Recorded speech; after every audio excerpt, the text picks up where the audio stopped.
And I know it, I'm like, if you're spell it wrong, Right. the problems of my animal needs.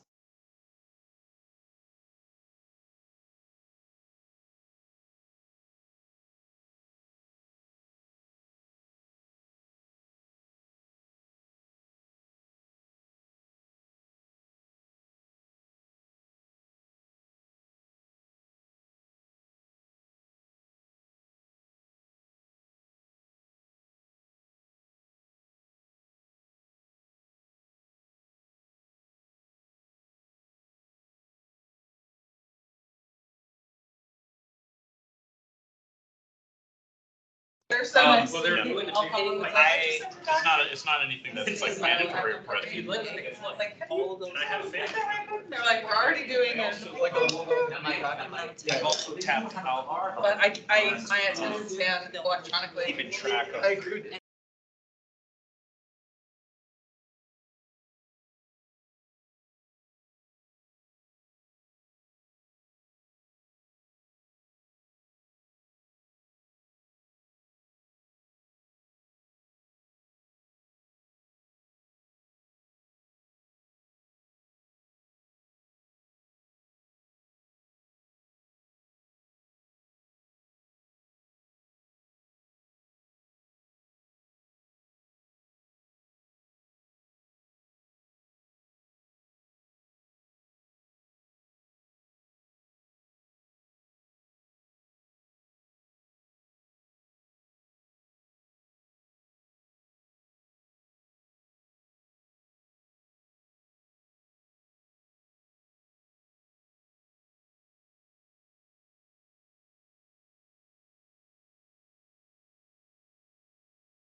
Hi, Gary. Hi, Martine. Can you hear us now? Hi, this is Gary. I hear you. Hello there. I can hear you. Excellent. Perfect. Okay. We'll go ahead and get started. Welcome, everyone. Thanks for joining us tonight. We'll call roll quickly. Anika Montgomery is not here. Charles McCullough. Present. David Smith. Present. Gary Dean. Present virtually. Mr. Dean is present virtually from Nashville, Tennessee, pursuant to our electronics meeting policy. Jim Miller. Present. Julie Evans, present. Lisa Ortiz. Here. Martine Ennis-Osario. Present virtually. Mr. Ennis-Osario is present virtually from Arlington, Virginia, pursuant to our electronics meetings policy. So with that, we'll get started. All right, so this is ACPD's conclusion to this section of training overall. So we hope that we can kind of bring some of this all together today for how we conduct investigations and how we go through the process of when the public complaint occurs. And what we have prepared specifically, and I just want to make sure that we're all fully aware that the videos that you're going to see for this training, they were training videos designed for events like this. We use these videos part of our supervisors training. And so none of the events are true.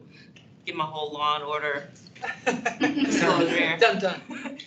So if it's any storyline that may seem familiar, it's by mere accident. So just want to make sure that's clear first. And then the second point is for the purposes of this training, there is explicit language used in one of the videos, but it's pertinent to the investigation to get down that road, okay? Which is, we use this one specifically because it would be something that would come from the community. Copy. All right, so the very first one, we're just going to view the complaint real quick. Separate it out. Just get this out. Just do the complaint, I guess, first. Thank you. Ryan, you were up.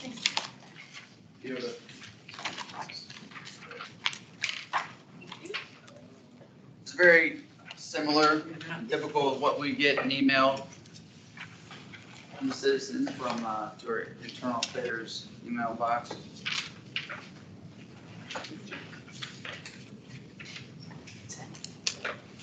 No, that's okay. We'll get you. Can we get it?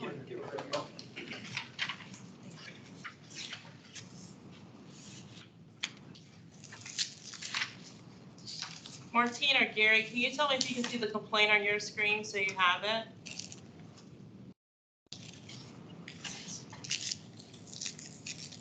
Not currently.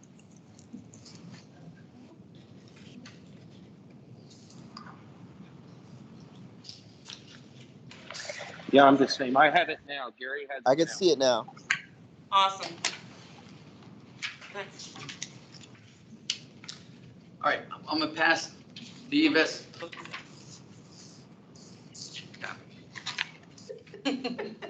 All right, so this is typical of an email message we get from a citizen, either to our ACPD internal affairs inbox or the complaint form online, which dumps right into our internal system, and they can enter all their contact information there. Again, reading through this email, important for us to see that we have good contact information, so we can reach out to them and make them aware that we received a complaint. We immediately start looking to determine if we can find, what is there a policy violation, or what can be fixed immediately. Sometimes there's an immediate fix and response we can do, and sometimes there's going to be an investigation we're going to have to spend up to take some time. So as we go through this, tell me a couple things that you see in there to point out that you may think is problematic.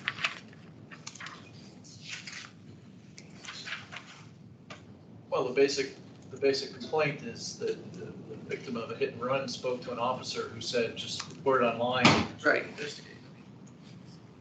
Yep, correct. So that's a problem, right? So it's a clue for us right away. All right, we responded, we made contact in person with the citizen. Now we're telling them to go online and do something. So there's a disconnect there. Were we wrong, or was the information that they provided, maybe it belonged online? Maybe that was the right place, maybe it wasn't, right? So we have to keep that in mind as we progress forward, both sides, until we kind of gather the evidence and dig into what we got. So we'll take this information and then we'll begin our kind of evidence gathering. We reach out as wide as we can and just start pulling reports, information, timelines to capture everything we can to really start finding, kind of fact finding and see how we're going to progress. What we're going to play for you is a body cam video footage of the officer responding to the citizen. That's Mr. Steven who sent that email, and you can see their interaction, what they spoke about. So keep some of those facts in mind that's in that complaint versus what's given to you. As the video is playing, I'm going to pass this out. I just asked you shove it under your email. Don't look at it yet, but it'll be there for your reference. Okay? So as we go through this video, I just want to say that one of the big things that you learned in body-worn camera in the midst of this is the buffering time, right? So this is the time before the actual body-worn camera is actually activated. So as a reminder there.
All right, I see some head shaking out there. What do you got? What do you got to say?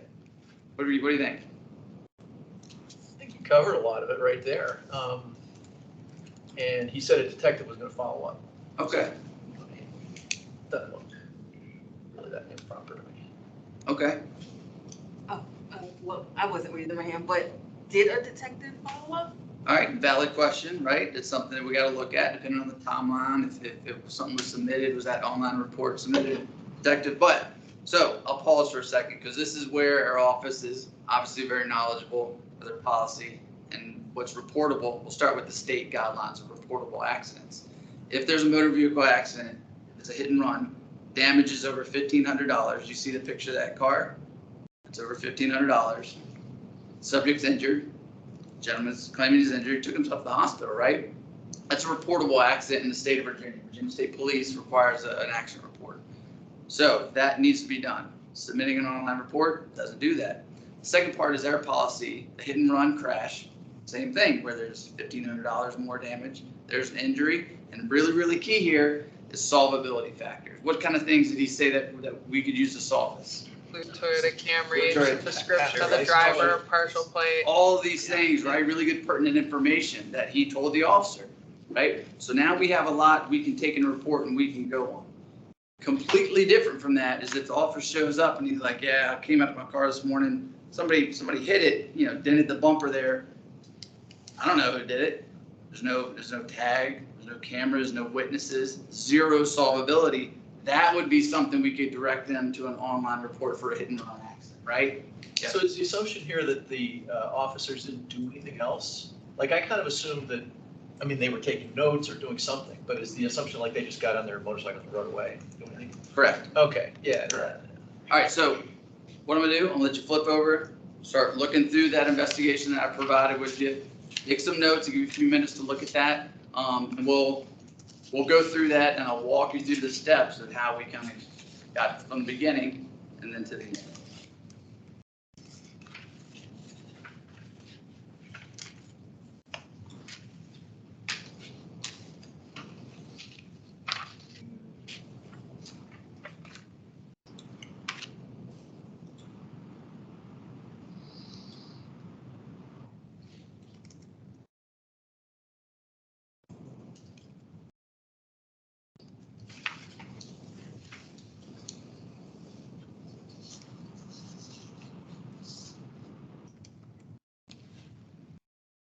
Gary or Martine, you can tell me when you want me to move up so you can continue to see the documents.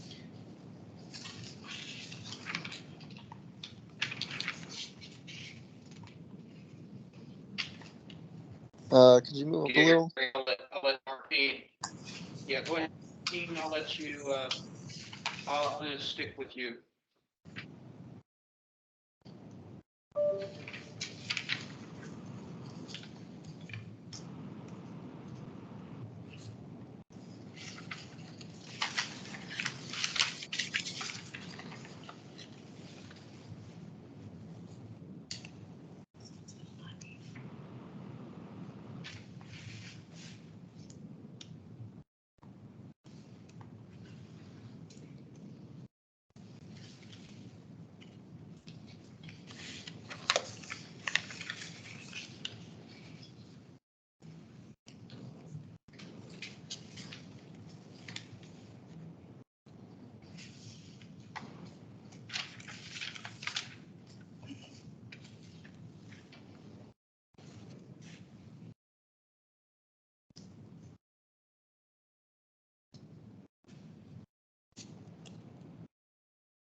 Is that the whole thing?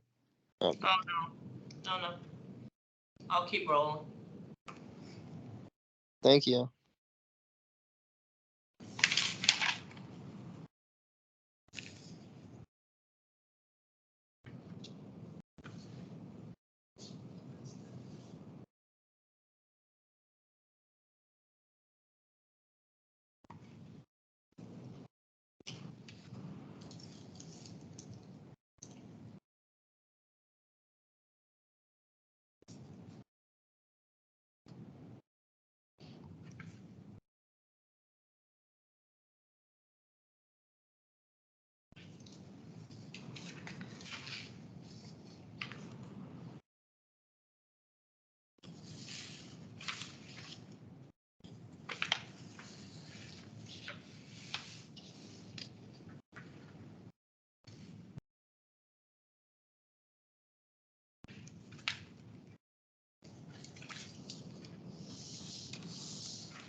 Martina and Gary, I'm going to continue to the last page, which has the recommendation on it.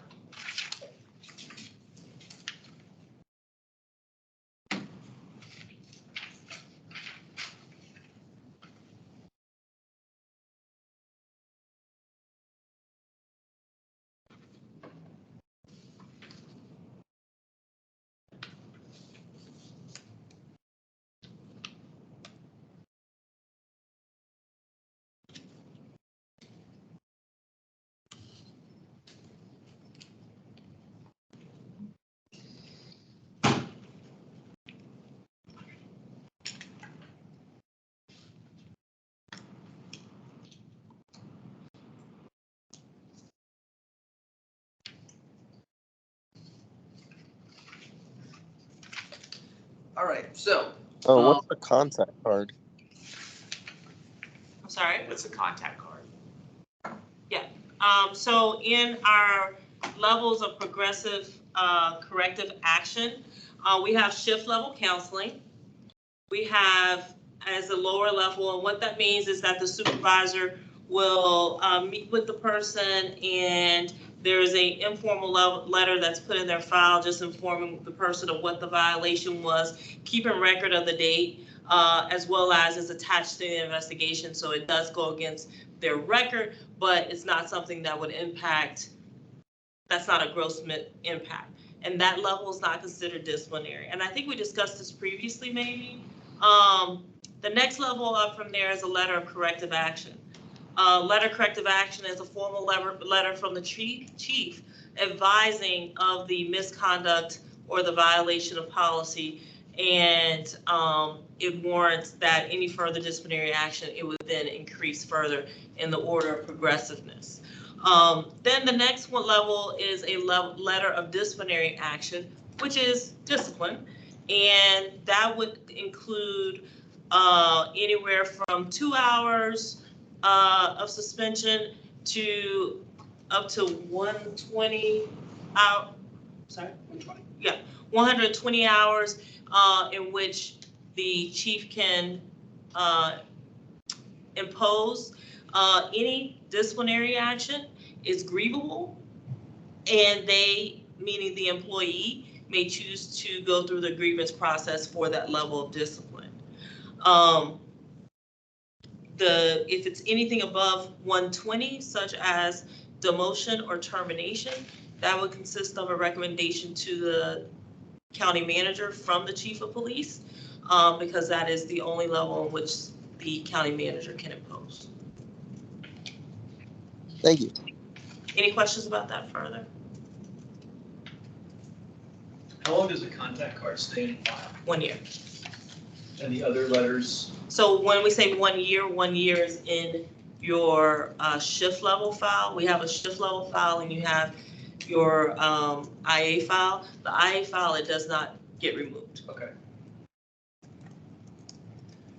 All right, so going back, you had time to review it, take some notes, and we're going to walk through it again, all right? So starting with the executive summary, it's just that. It gives the who, when, where, the officers involved, the policy violations that are to be investigated, and lays out the basic facts and ultimately the finding of the investigation. It gives you that snapshot to be able to see this is the basic facts what we have. Now we get to walk through of how we came to that conclusion. So it's a good way to set yourself up as you begin to read. First part with writing the investigation, but like I had spoken to earlier, it's a lot about just gathering what you have, the body camera footage, the CAD report, which is a computer automated dispatch. We have the record of the officers being dispatched there, times, responses, how the call was cleared. So we gather all that information, and again, body worn camera is invaluable in this case, right? It gives you a firsthand account of what happened, what was said. So contacting the complainant, he's sent the email, I have that information, reviewed the body camera, we have that information, but it's really important for our office to contact them as soon as possible to let them know we received the complaint. And then if they have any additional details to add. Sometimes people submit the complaint, they're maybe a little upset about what happened, so it's good to follow up with them, add any detail or clarify anything that we may have that we need to from what we've seen so far in the investigation. And the door is always open. They can always call back and add email anytime if something else were to come So we call back Mr. Wallace. Again, he reiterates a lot of the same things we already know, just confirming that based on the evidence that we have through the body-worn camera. And he explains a little bit more about what he's dealing with his insurance company and some problems and stuff. In that conversation, again, we tell him our office is the investigation is assigned to me. I'll be your point of contact. I'll be conducting this. I'll keep you updated throughout the process. And again, reach out if you have anything else to add. So looking into the review of the incident, using that body-worn camera, the CAD, just writing the story, painting the picture from beginning to end, right? From when officers were dispatched, when they got there, the information they learned, up to the point to where they, again, started getting away from policy as far as properly conducting investigation of the motor vehicle accident. We outline that in the report. Then we start our interviews with the officers, right? We have prepared, we have our facts, our offices of fact finding, right? We're there to present that to the officers, ask them questions, present them with the facts, ask them questions, the actions they took, why they took it, or why they didn't take action in this case, as far as taking a report. And as you read, they had an excuse. They wanted to go for breakfast. They had an escort. They were just going to kind of hope it goes away. And we reiterate to them that's obviously not acceptable. An important thing at the very bottom of that is we ensured the case was assigned to that officer and it was completed. So Mr. Stephen does get a full investigation of the accident in a timely manner, and we make it right. And so that officer is responsible for doing that as well. Interview primary officer, and that's important to remember, primary officer Stalter. The backup officer, which is Officer James, conduct an interview with him. Again, same information presented to him. You recall going on scene. What did you think? What steps did you take? What steps did you not take? Why did you not take the steps? He explains, I kind of thought there should have been something. He's a senior. I thought he would do the right thing, but he didn't. So there's misconduct there. And we make sure we reiterate to them that unacceptable, right? You see something, it's their job is to stand up, whether it's a coworker, citizen, anyone, speak up, right? Especially when you're kind of thinking this is the right way to handle things. So that's what we expect the officers to do. Conduct an interview with both of those officers.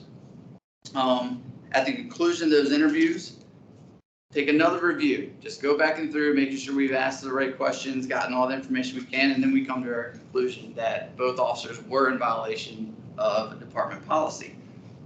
Officer Dalton in violation of the motor vehicle accident policy. There's a lot of things he did not adhere to in that policy, and that's why he was chosen as violating that policy. Officer James, the duty of responsibilities. He was there as a backup officer, part of the aid and assist investigation for the citizen call for service. He failed to follow through with that call for service and assist as he's supposed to. So hence the two separate ones. And it's important for us to get that right. We have a very robust policy that really I believe is well written, and we want to apply the appropriate misconduct where it fits instead of a larger blanket catch-all. That kind of makes sense, and especially in this case with the motor vehicle accident investigation that wasn't proper. At the conclusion, it clearly states what they did wrong. We include language from the policy that reiterates that. Finding is sustained. All the files that are attached to the investigation, all the pieces of data and information that we use to get to where we are at this point. The recommendation, a separate piece of paper, even though it's on the back of this one. So the recommendation is going to come from those officers' direct supervisor. And as it's outlined there, those are the steps the sergeant takes, reviews their history, consults with OPR to see, has he had these problems before? How recent? How many? Right? And once they learn of that, they kind of formulate their recommendation based solely on what happened on this call, but also history and what they're experiencing with that officer on shift, their direct supervisor. They are aware of a lot more than we are because we don't interact with them that day. So that's really important to take into account when they coming in to make the recommendation. The sergeant consults, gives a recommendation, and in this instance, it was a shift level counseling in the form of a contact card, in which Chief Chamberlain just explained what that is, shift level counseling, goes in their personnel file, stays there for a year. However, it's attached permanently to the investigation in their IA file. That recommendation by the sergeant sent through the chain of command to the squad lieutenant.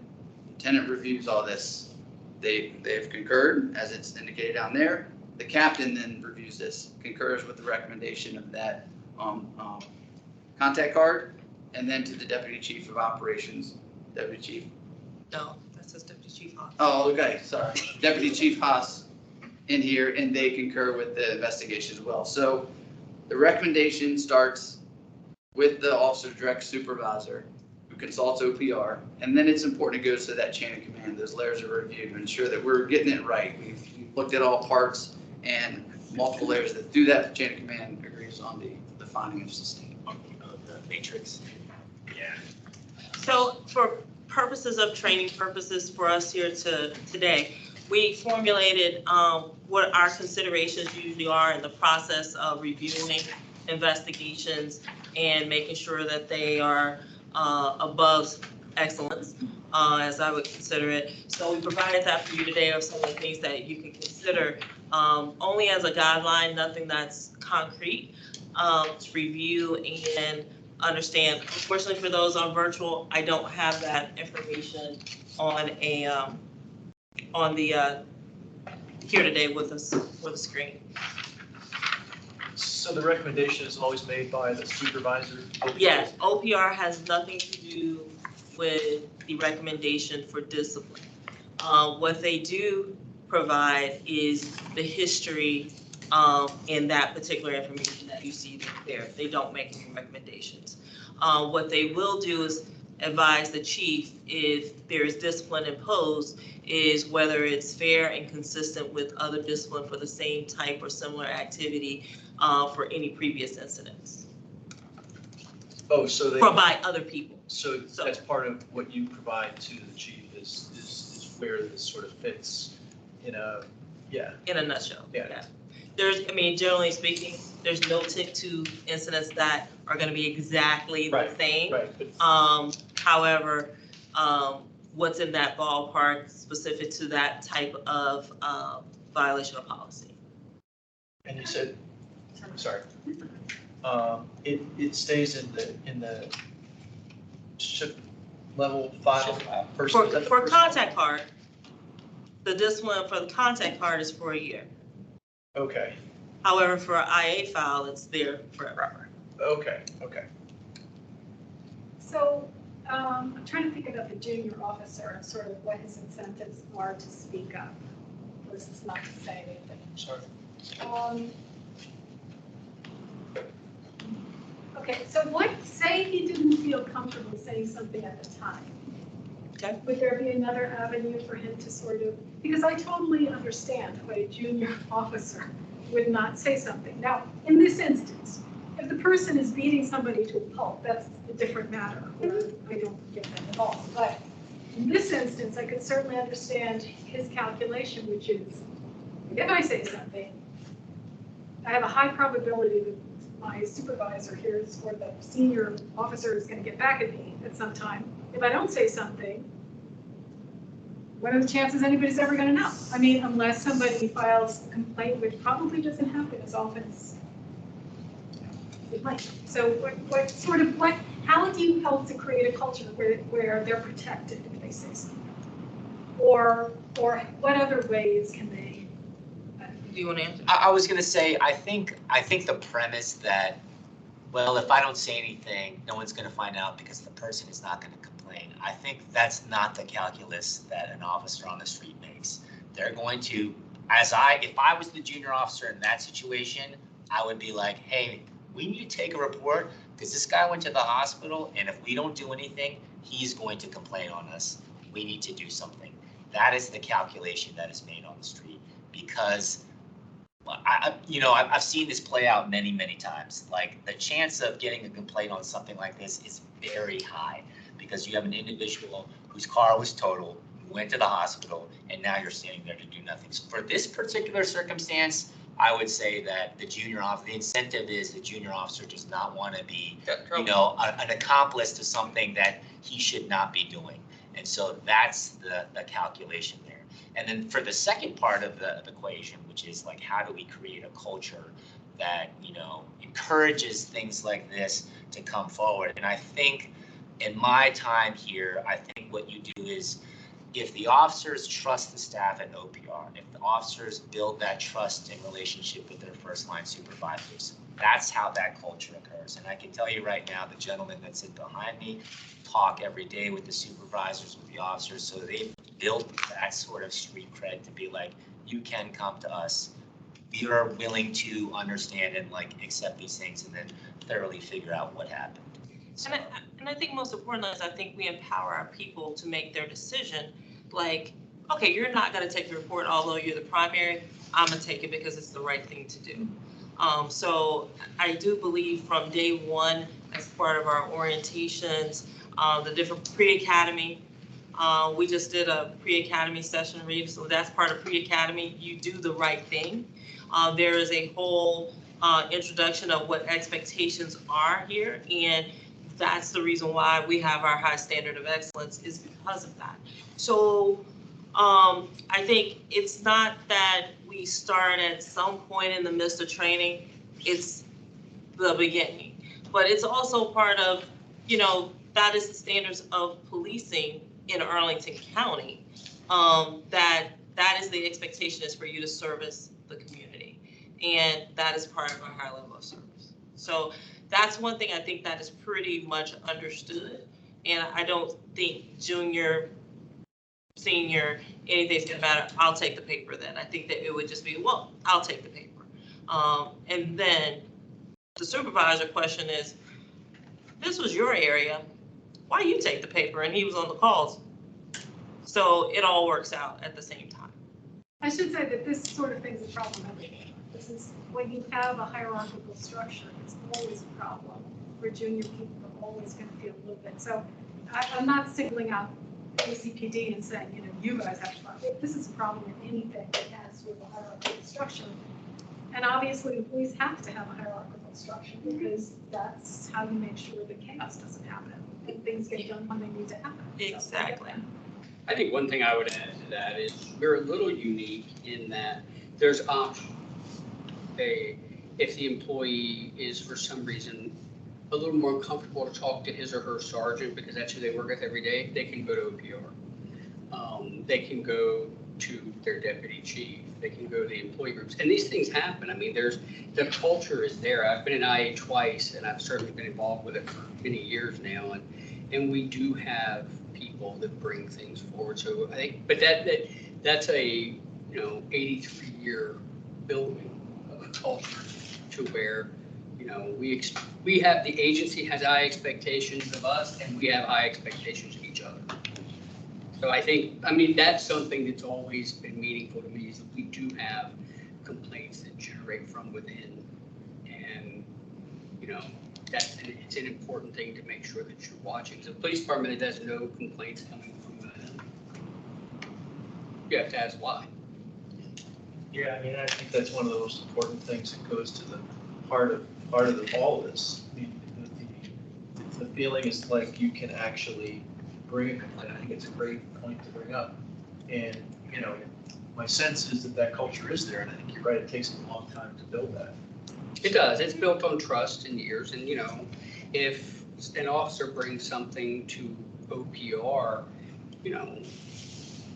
everything that we can do to try to protect that person's confidentiality, the agency puts a lot of effort into that. Does it always work? No. If Tosh and I are on the call together and we're the only ones there, and all of a sudden she gets called into OPR, well, she knows. But the agency still does what it can to make it as comfortable as that scenario can be for anybody to be in. So did you say you were going to take all the paperwork? Is that what you said? It's a nice try. I have a question. I have rather questions in 3 areas. The first one is in the section of the investigation where it says that both officers were given an opportunity to review the manual and their body-worn cameras. And we're just trying to recall what we did out at the academy or maybe it was the prior training that we had here at the last meeting. But was there some investigations that were being done where we did not let them see, but this one they said we let them see the stuff. So I'm just trying to figure out, is this standard and opportunity actually literally mean opportunity, or does it mean they actually saw it? Right, so 2 parts. Yes. That opportunity is that they saw it. Okay.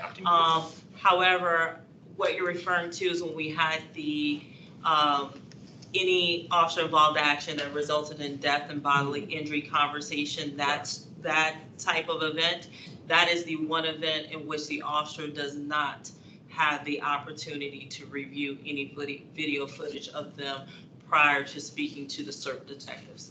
They never see that until the CERT detectives either show it to them or post the incident in terms of if there's been a declination that's taken place for them to see it. So yes, that's this particular incident. Is there a particular reason then why for these type of situations officers are provided that?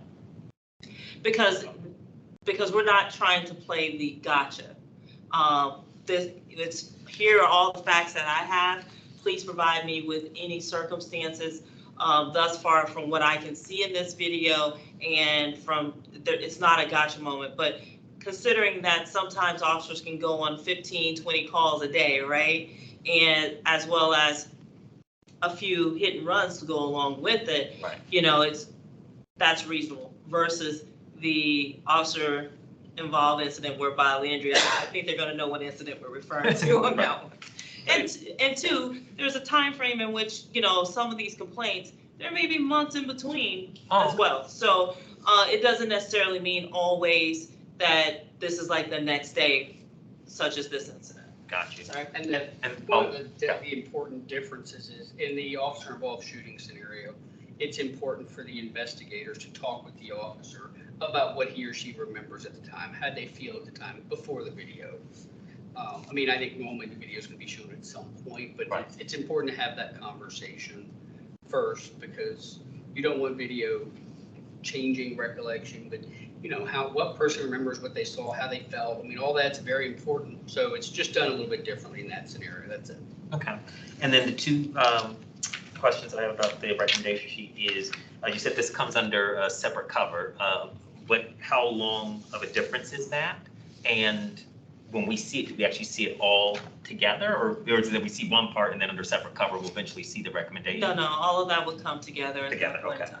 And usually it all comes together, so it doesn't really matter how much. Yeah, and so we have a little bit different format too, where you can also see the timeline and who had it in their review bucket. Okay. So there's in the now actual processing of those documents, it goes through our blue team system. And so you'll see, like, I had it a period of time and how long I had it in my inbox and what time I particularly signed off on it. So you'll be able to see the progression associated with it. And you'll also see in the midst of that, if at some supervisory level in that review, hey, there needs to be consideration reference this. Okay. And then it gets put back to that supervisor to do further investigation. So you will also see that as well.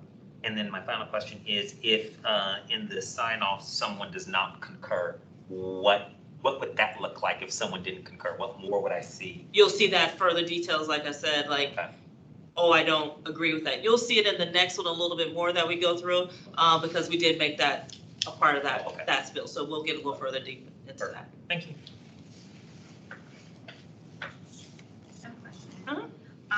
So kind of on the other side of the coin with the dynamic between the junior officer and the senior officer. The senior officer was a corporal, right? Sorry. So being that senior officer is in a more, I guess you could say, like supervisory type of, or like senior level positions in this situation. Or let's say that whether or not he is a supervisor in this particular scenario, but let's just say he's a senior officer, but let's take that a step further and say like he's a supervisor, right? Obviously all employees are, required to follow the same rules, but is there a heightened level of I don't know if scrutiny is the right word, but a heightened level of analysis that you apply when you're looking at a scenario where you have, let's say, a supervisor and an employee, and particularly like in this situation where, you know, you could read into his answer to say like he knew kind of that he needed to do this, but he was trying to hurry up and go get breakfast or whatever it was he was doing. So he was kind of like avoiding his responsibilities. How does that factor into your assessment? So is this for the discipline or the findings? It could be either or. I don't know if there are necessarily like, I don't think that there are specific allegations that are related to like your duty as a supervisor. Oh, yeah, there is. So in that case, then like, you know, in that, I guess you could have a separate allegation. But I think also in the discipline, you know, that would be something that you might consider as well, right? Yes, Yeah. absolutely. Our supervisors, you're leading your squad, you're leading your people, you're being considered as an example. There is a whole supervisory section of policy that you need to make sure that you uphold. So if that person is the supervisor versus just simply being a senior officer, but also understand too, our corporal and our officer, those are ranks, neither one of those are supervisors. Yeah. And just because you're a corporal, it doesn't necessarily mean that you're the senior officer either. So, in this particular scenario, we're to assume that it's a junior and a senior officer, and you didn't feel comfortable speaking, right? Right. So just on that level of, so supervisory, you've already answered that question. So on the senior officer level, are there like heightened expectations, or does that factor into your analysis? Your years of service absolutely always consists, you know, is considered in the midst of this. You really knew better, right? So, and your years of experience and training, all of that is a factor as well. Or say it was a field training officer, right? They're teaching a recruit officer. That would be another thing we consider. Okay, it's not just your normal patrol officer who's been on for 2 years or 4 years. You've got an officer training another officer and they're doing this, then yes, that would be another thing taken into account. So what does that look like in practice? Like if that's part of the analysis, like what's the result of that? Whether it's discipline or like in this particular situation, it looks like the recommendation or in terms of the discipline was the same, but I don't know if that necessarily means that the conversation that happened between their supervisor and like the supervisor for Corporal Dalton versus the supervisor for Officer James was the same type of conversation. That conversation will depend on the circumstances as well. Yes, the seniority of the officer, the position of the officer, the past of the officer, right? And that's another reason why it goes down to the squad level for recommendation, right? The chain of command is responsible for that because they know all those.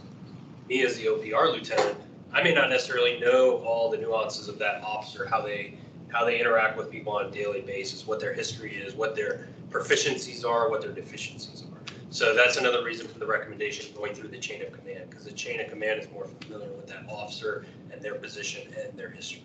So yeah. And also, with that, like I said, we're very clear on empowering people to do the right thing, which the right thing for us is our policy. But that doesn't change the circumstance that there was a violation. Factually, it doesn't change the fact that there is a violation to the policy by either of those two employees, and accountability still has to take place. Yeah, absolutely, I agree. I just was speaking to kind of like the additional level of consideration or analysis that's undertaken like in the allegations, and then when you're figuring out like what's the appropriate recommendation, whether it's a training recommendation or the conversation like between that person's supervisor, their contact card, or whatever goes into their discipline analysis. Yep. And supervisors are held to an even higher standard. Right. So, you know, we expect a lot of everybody, but if you're going to promote, the farther up you go, the more that's going to be expected. And then, you know, if a lieutenant and an officer do the same behavior, the discipline's going to look very different. Mm-hmm. That's what I was getting at, like just getting an explanation for, or having people go listen to like how you factor in those pieces about it.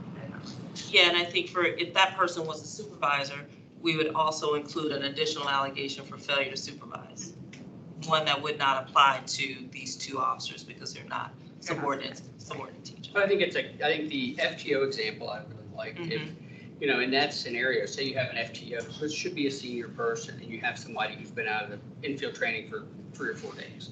Do they really know when they have to take a report and when they don't? Probably not. If their FTO is like we're good. You know, would we sustain something against a new officer if it's reasonable to believe that they were doing what they thought was right? So it is case by case, but like Tosh said, you know, when there's a violation, there's a violation, but there has to be the ability to build in sometimes, like, if I've been out there 3 days and my FTO is like, we're good, and it's, do you take a report or this form or that form? I mean, so all that comes into play. Yeah. Yeah, now they don't really know what to do. No, I think those are all important considerations, and I was just trying to highlight that there is some, you know, there's some black and white to this, but there is also some like individual analysis that, you know, I know you can take into consideration when determining how to resolve some of these issues. Very much. Can you describe how, excuse me, this process would work with the IPA and how, you know, I mean, I'm just reading through the MOU, so.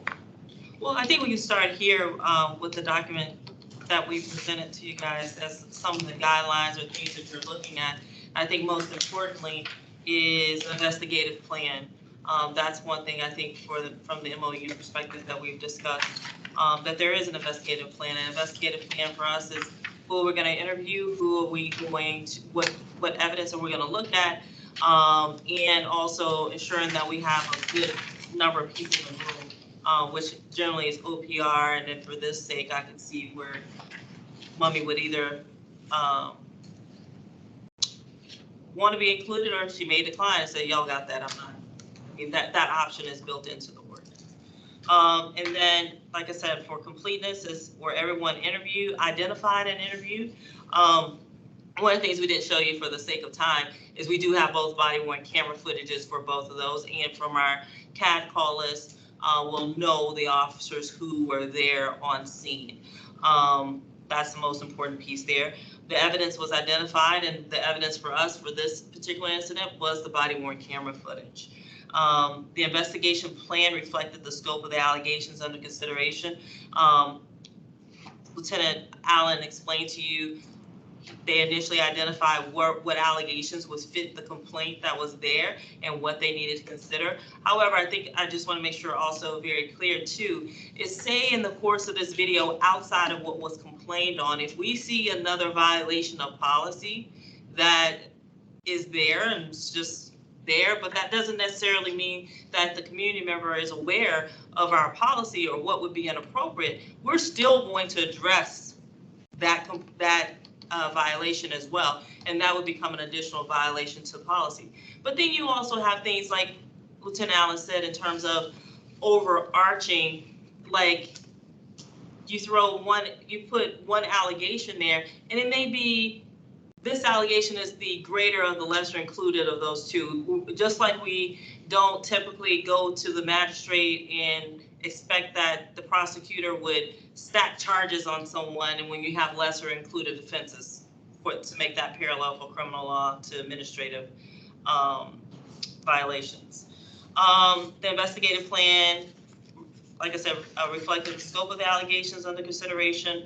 The investigative procedures were followed appropriately. So you're going to go, those are all the things that we are going to go through to make sure. And when we say the procedures, it's the due process, because the subject officers of an investigation have due process.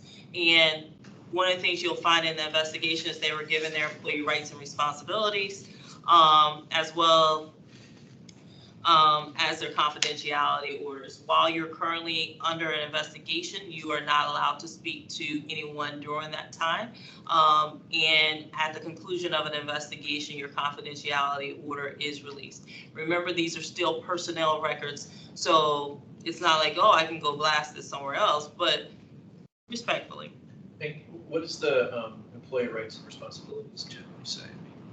Is there anything in there, and I don't know as much as I might, but I mean, what are there requirements that they discuss this, or if they choose not to? This interview is a compelled interview, unlike a criminal interview where you have the right to remain silent. Right. You don't have a right to remain silent as a condition of your employment. You have to answer our questions fully and truthfully. So that is one of the things, part of the breakdown of what takes place in the midst of employee rights and responsibilities. Right. And that is that form and that confidentiality order to understand our process specifically, we read that form from the top to the bottom. We give them a copy to follow along with us because we want to make sure that you clearly understand that you are under an investigation and these are your rights and your responsibilities in regards to that investigation. Which is why it happens after the criminal, if for some reason this rises to, God forbid, but yeah. Yes, correct. Because that messes up the criminal case. Yeah, if there's a criminal investigation, it will always be first done before the administrative piece. Right. That compelling statement is a Big deal. It's a big deal. Yeah. It is a very big deal. And then for accuracy, we look at making sure all these things are part of our ACPD directives. As Lieutenant Allen went through, he examined each part of that and went down with you the reason, all the different points of the reason why that was important to look at that particular allegation in particular, because there's all the signs just by his statement, his injury, the amount of damage that's there, that's required. Not just our policy requirement, that's a requirement by the state as well. And so for each one of those, you're just gonna go down each one of those, and those are things not only do we do as part of our investigation to make sure all the information is there, but each one of those parties, and I'll tell you, we don't look at a sheet that looks like that, but these are all the things that are part of consideration to keep us on track appropriately. But that each supervisor, as they're reviewing it, this is what their consideration is, ensuring that it's a concise investigation, including all matters and not leaving anything out. Any other questions? I'm not sure, David, did I answer yours totally? Yeah. Okay. Any other questions reference that? Does anyone have any dialogue on any other recommendations in particular? All right. I do wonder at what point is a citizen made whole though? You still have a situation where you use this report for insurance. No, it's done. That was one of the things the report is done. Like if you, that would be our number one priority, Okay. ensure that this report Okay. is done because they do need that and it is a requirement. So we do go back and say, you're correct. Right. Let's see how we can help you and get this report done. So yeah, that we will send someone back out there. Right. To, but not the same officers, I assume. It all depends. Okay. Considering whatever the circumstances were at the time. But generally speaking, if that was the case, we would send somebody's going.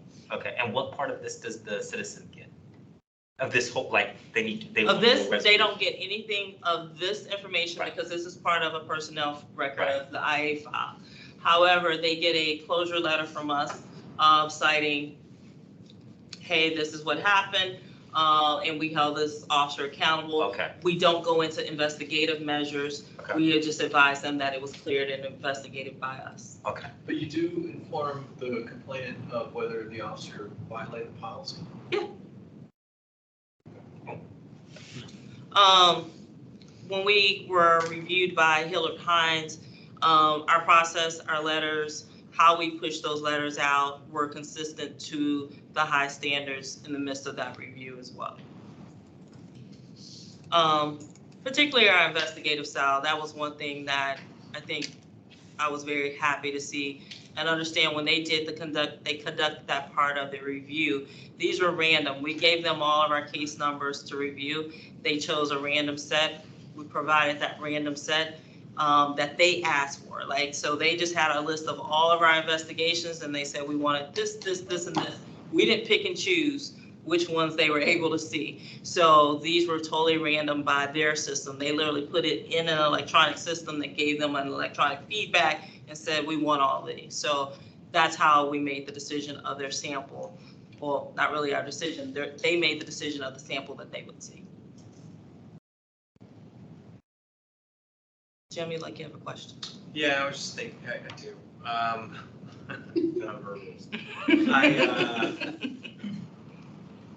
Once you give this information back to the complainant and say, look, this is the decision we made for the county for our policy, have you had someone in particular, like if we're sticking with this example, submit a FOIA request for this? And then that. Yeah, We give it over? yeah, or- or we do not give that over. It is strict, it is It's not restricted. FOIL. Exactly. Try not to make that a word. In a FOIA request, they wouldn't be able to get No. this. But they would get additional information potentially that was not otherwise shared with them? Additional information with the investigation. Yeah, no. No, I mean, if they have questions, we'll answer some basic questions. If it's, say that this return and we say the officer was exonerated for their actions, we will ask them if you want to come in and watch the video with us and we'll walk through it. I have given that offer several times and no one has ever taken me up on it, or they've made an appointment and not showed for the appointment, so. It just, I think it shows a little bit of the transparency of the police department on your part to say, here's what happened and here's how we're gonna resolve it. That's great, thanks. Any other questions? You guys have anything on the references? Yeah, I mean, we do get, that we get people that call us, and I was talking to Mummy earlier today, we'll call them that. I don't recall that, well, this is what I saw, and like that Chief Chamberlain said, you know, invite and come watch the video. And that's what it is. We'll answer whatever questions they have, but obviously we're not gonna give the actual information. And we get that, it happens from time to time. I was on the phone last week, about their investigation. This is what I saw, this is what occurred. They were like, I don't recall that, but okay. I think that's a lot of it. I mean, I've spent a lot of years in IA, and sometimes just explaining the why. And people, it doesn't mean somebody's gonna be thrilled, but explaining why people did what they did, some of the legal requirements, safety, what was on the video, sometimes just having the conversation and explaining procedure and why really helps people understand better. And it's, you know, any opportunity we have to leave the complainant or the community member feeling better about it, ideally feel good about the end result, but at least better, you know, the conversations are worth it. But this is all personnel information. So, you know, there's not going to be a scenario where the entire report is shared with people. It's just, you know, it's a balancing, you know, we want to be transparent, that's important to us, but we also have to protect the officer's confidentiality as well.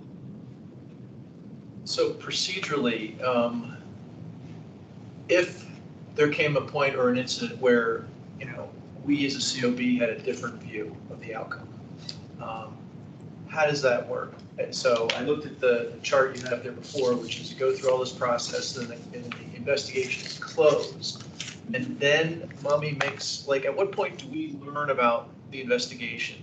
And at what point does Mummy make a you know, sort of formal, you know, give us information? And then what can we do? You know, if we were to disagree.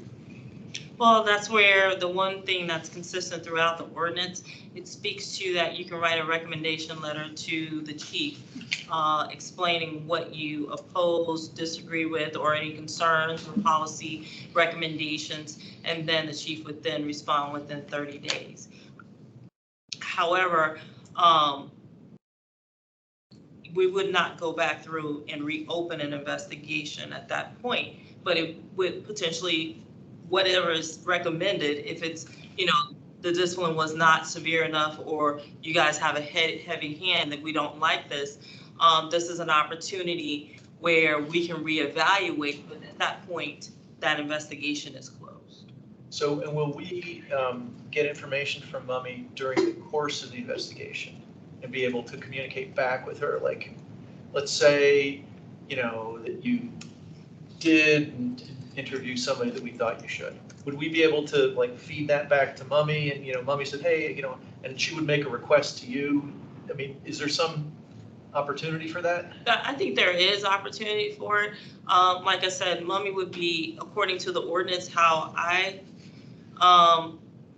have read it, and as well as the chart itself, it allows for, you know, hey, she can update you on that current complaint and let you know what we're doing for it. But these have a pretty significant turnaround time on the actual investigation, usually, because we're coming into our OPR.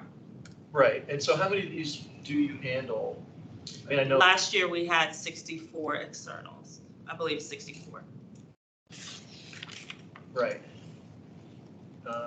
And so that's in addition to that, and I know you talked about the numbers before, but it's sort of different thinking of it now when we're sort of actually going through it step by step. So in addition to these externals, what role do we play, Mummy play, COB play with regard to internal? Is it the same thing? There's no process for an internal.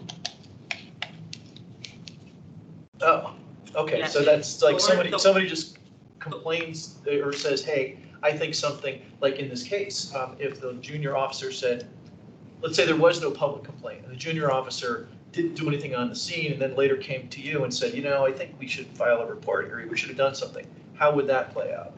We conduct an investigation. Oh, okay, so, but like, that sounds like the same process. Like, The process of the investigation, but that is considered an internal complaint. so there's no process for Mummy or the COB? No. Okay. Okay. Yeah, I get that. Okay. Any other questions? That's one of the things that, I flagged for more discussion around. Yeah, because actually, that's something I flagged in the draft, and like, I didn't realize it was limited to external complaints. Is that kind of explicitly in the ordinance? Is that the way it's? Yeah, it says public complaints. Okay. That was from our feedback sessions, our listening sessions, and part of PPG's final recommendation. Because are you asking for the board to, if they had internal? Yeah, I was asking if there, I mean, You had 64 last year? That's the external. External, okay. What did you have internal? How many? I think it's right about the same number. It's almost 50-50 on percentage wise. So somewhere 62, 60, it may have been a little over last year. So it may have been like 65, 66, but internal also includes, for that purpose, it's gonna be majority of the things that people may bring to us. However, we do basic investigations on police vehicles and things like that too. Missing cord. Missing cords. Missing cords. Yeah. That's huge because that goes to the reputation of the department. So that is a internal allegation that we handle each one of those. So, or failing to, what's another one? Red light camera. Red light camera. Red light camera. So we hold people accountable for red light cameras as well. Showing up late to work, which is like a lot of businesses deal with employees that show up late to work. If you show up late to work, that is a policy violation, and that will be investigated, and there will be something that happens after that. So it's those kinds of things that handle internally, which all businesses and organizations handle internally. Are use of force incidents considered to be internal investigations? So use of force incident, it is not considered as internal in the sense of this discussion. Use of force is handled at the shift level. As the investigation, it would then come to OPR for review. And then this is one in which Mummy would have the opportunity to review a use of force. And then she would be able to report out on the sufficiency. Do you want to touch on any of the rationale or the reasoning behind the distinction between internal and external complaints? Rationale? Like why the focus of the ordinance on external complaints versus internal? Well, a lot of the conversation in those meetings were referenced being clear what transpired in the investigations from community members. And so that's where the big strong focus of the support was for. We want to make sure our community members, if they have a concern, that their concern is being taken care of. That was a strong focus on the reason why it was referenced public complaints. And that was at all levels in the midst of those sessions.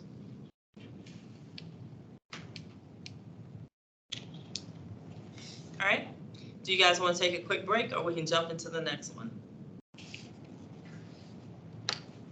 I'm okay. I'm okay. Does anyone want a break? All right. We will press through, and this is the last scenario. For those of you who are on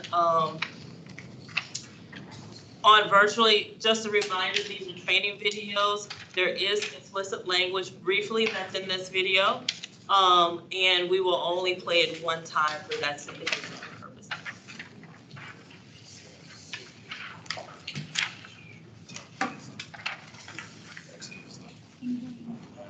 It's the same guy. It's not today. I know, I was like, is it the same guy? I'll give you all a second to review the complaint. That would be back, yeah. Is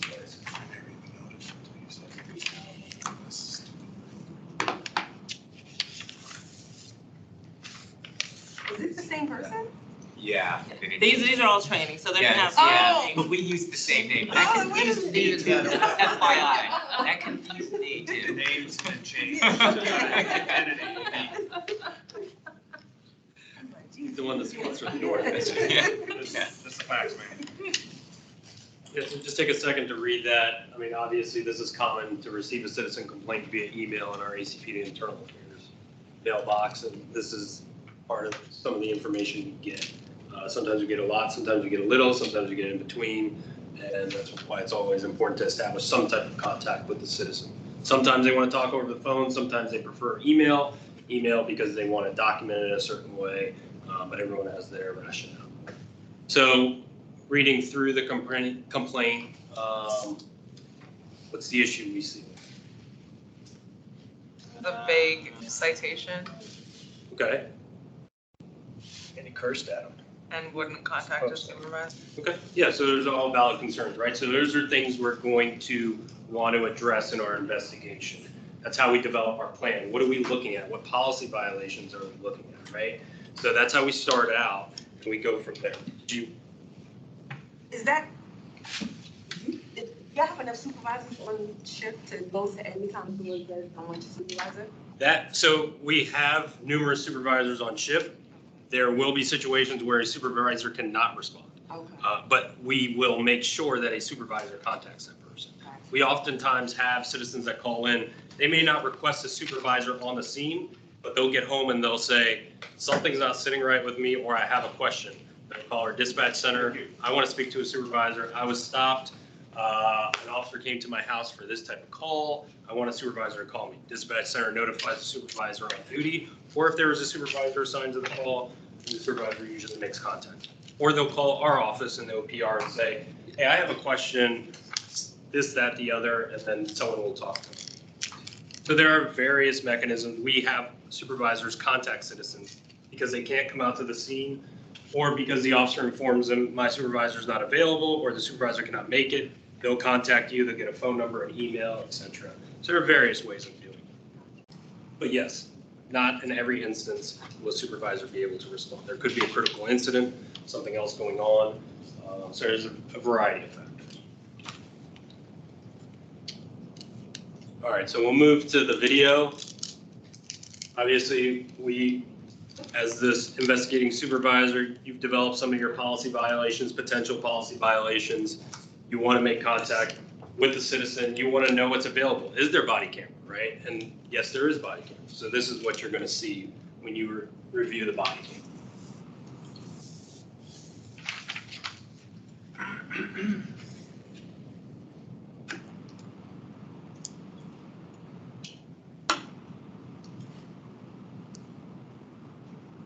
Martine, can you confirm that you can see this?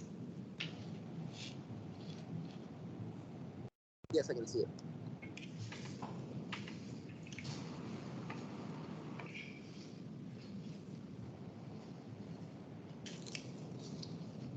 So before it actually comes in the audio, I think this is quite impressive because you'll see the weather that they have here. And much like today, it is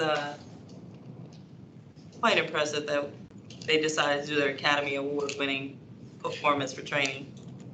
All night, all our training videos. Yeah.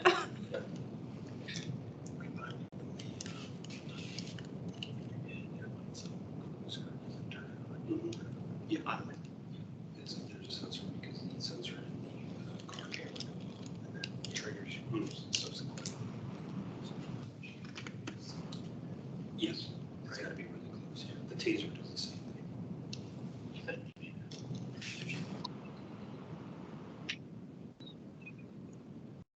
So that body worn camera activation came from the officer activating his emergency. That automatically activates the monitor.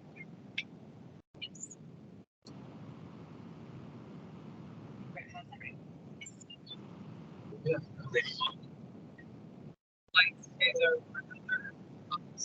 There is literally snow on the ground. Yes, please.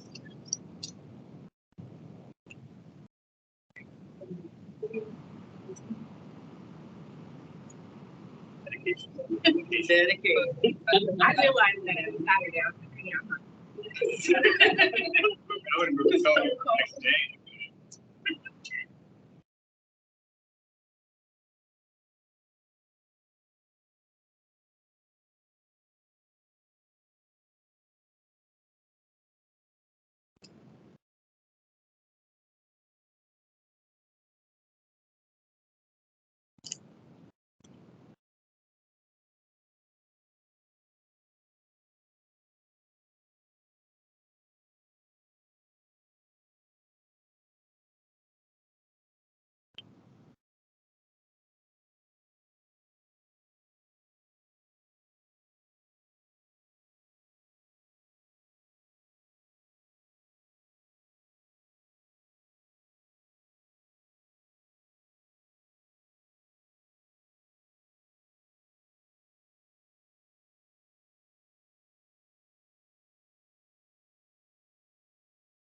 Everything's fine, so usually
It's like,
He said it.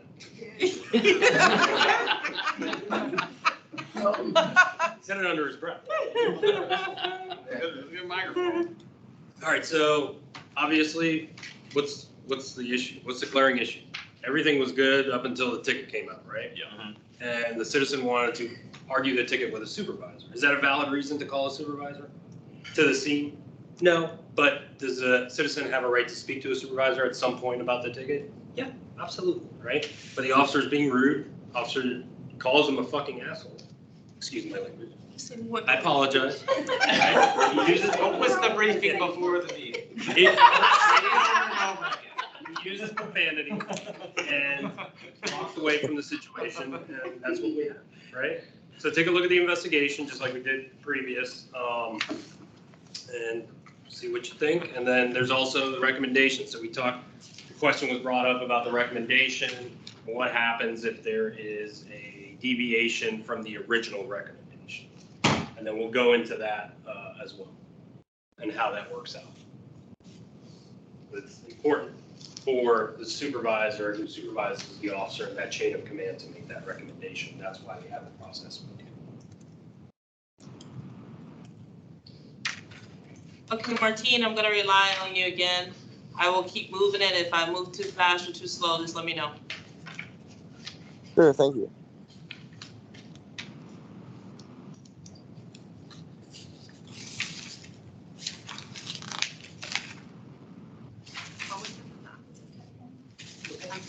What is it? She said, what did the officer say? If I do it, I might get an investigation by. 7 simultaneous complaints will Like, set a new right. record. That's fine. I'll send it to Captain Kim. He's gonna have to deal with it. Good way to break him in.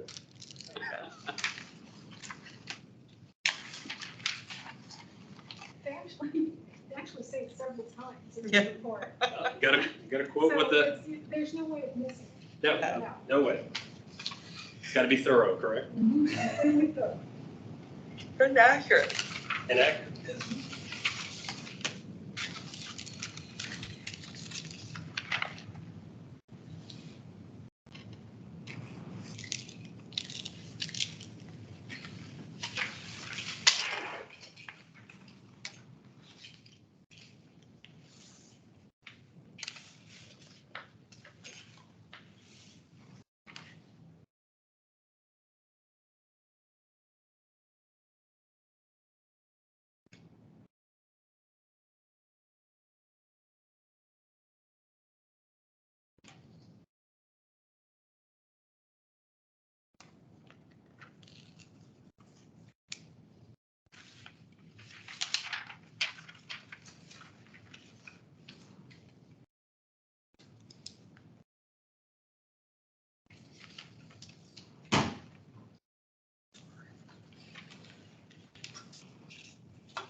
So you possibly should, What should it what he should have, issued the ticket? well, he should, okay, so he shouldn't have used foul language, but aside from that, Issued the ticket and supervisor couldn't come out. That's gonna be the supervisor's determination to take it. okay, so they don't make that.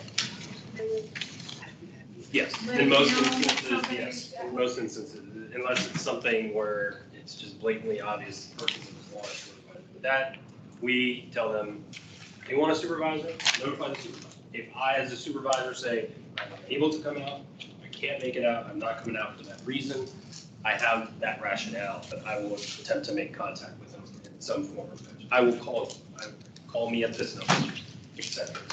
It's very educational, because I never would have even thought to ask for, not that I ever get stuck. But if I did, I was. Is that your never even disclaimer? occurred to me. It never even occurred to me to ask for, so it's very educational. I have no idea I didn't ask. And in this instance, he wants to do it so he can try and get out of the ticket, argue the ticket, right? The officer at that point has not done anything that anyone would construe as a policy violation, right? He has been cordial, they have been cordial until that, as Mummy said, until that paper comes back. And then all of a sudden, well, I don't want this ticket, so bring your supervisor. But nevertheless, his demeanor with that citizen then escalates and turns into what it does, and so. That's what I was interested in, what he, because like, if he's not required to get the supervisor, but you're telling me he is. Otherwise, if he's not required, it's sort of like you should just cut off the conversation and say, Yeah, you know, and I'm we- really sorry, have a nice evening, goodbye. Yeah, and if we did that, think of how many more issues we would have, right? If you walk up there and you're like, I want to see the supervisor because I feel this situation is unfair, whether it's a traffic stop or you stop someone on the street for something, or it's a call for service where you've called, I've come, like the motor vehicle accident, right? Okay, what if the person didn't ask for a supervisor because like me, they had no idea they could ask for one? Mm-hmm. Should the officer have suggested you could talk to the supervisor? No, because No. the supervisor is not going to be able to void the ticket unless there's some, So he has no requirement to say. no. In that case, he probably. But there are should have said, "Really instances, sorry." yeah, but there are instances where an officer will call their supervisor. They're like, you need to come down here, the citizen is irate, the citizen is not listening to me. I feel like something might come out of this. I want you down here to address this issue, and then the supervisor will come down. We actually see that a lot. Right, and also understand is that as the supervisor that comes out, they're not gonna second guess that ticket. Because just like the officer does tell him before the inappropriate language piece, is that he addresses, this is something that now goes to court, and if that's where you wanna, that's the venue to dispute that. And a lot of times we may get complaints where they were wanting to dispute the actual violation and the ticket. And we'll still handle those appropriately, but we also inform them that this request or complaint is something that's actually going to be handled in court. We're not playing judge and jury out here in the field. All right, so any questions about the investigation? We'll get to the recommendation part and just go over that as well, but what are your thoughts? Give me just a second, I haven't got them all. Oh, okay. A little nuance in that last statement. I understand you're saying that we're not playing judge and jury, but if it's something that clearly just wasn't something that warranted a ticket, it just wasn't, and you just want to make sure this officer knows that this is not, I mean, you know, there's other things, but this just wasn't the, you know, thing, then how then is that complaint clear? Because let me restate this, I see confusion and I wasn't as articulate as I could have been. What I heard you state was that if we received a complaint that was about the law and not the action, you know, Right. the law and not the action, that we'll handle that, but we're not going to sit here and you know play judge on it. But if clearly if it clearly was just not a violation, then what result? So if it wasn't a violation and we can clearly see there's not a violation, and we would need to absolutely clearly need to be able to have evidence that would demonstrate that, then we would also speak to the officer. The investigation would be the same in that regard to understand, you know, was this a lawful stop? Was this a lawful infraction that you wrote? Right. As well. So if that's the case, then that's handled differently. But is there still an investigation in terms of looking into the actions to ensure that it was appropriate or proper? Yes. However, if the officer is writing what we would consider to be a lawful ticket in the midst of that, we're not going to tell them to get rid of or speak against that. They have the ability to make those decisions independently. If it doesn't have a shall, then it's a may, and they may enforce that traffic infraction.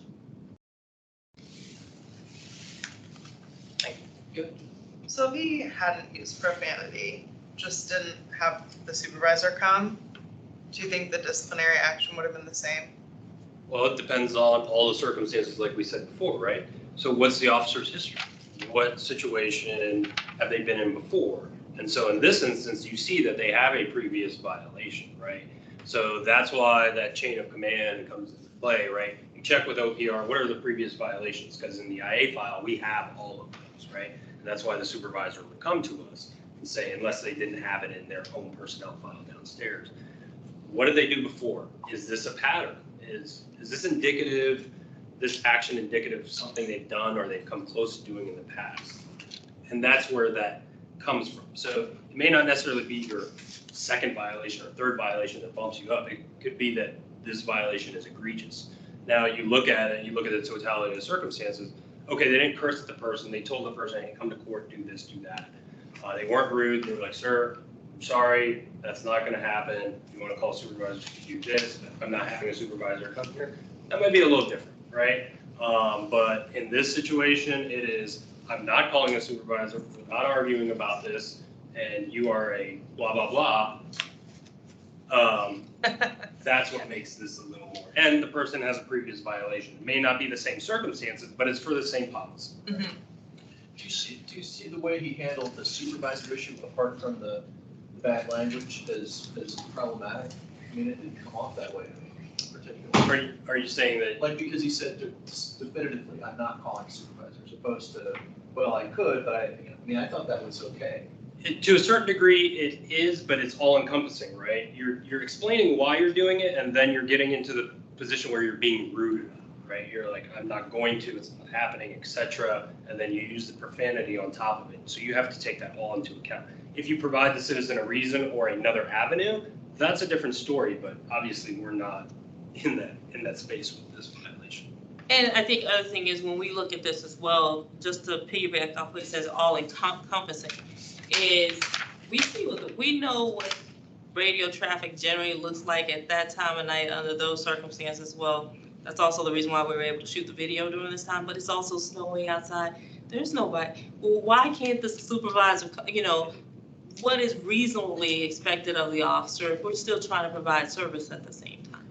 And like I said, there's other avenues to do it. The supervisor doesn't necessarily need to come. You can get the citizen's phone number, or the supervisor can call them. It can go both ways. There's a lot of different things. Yeah, phone calls work great.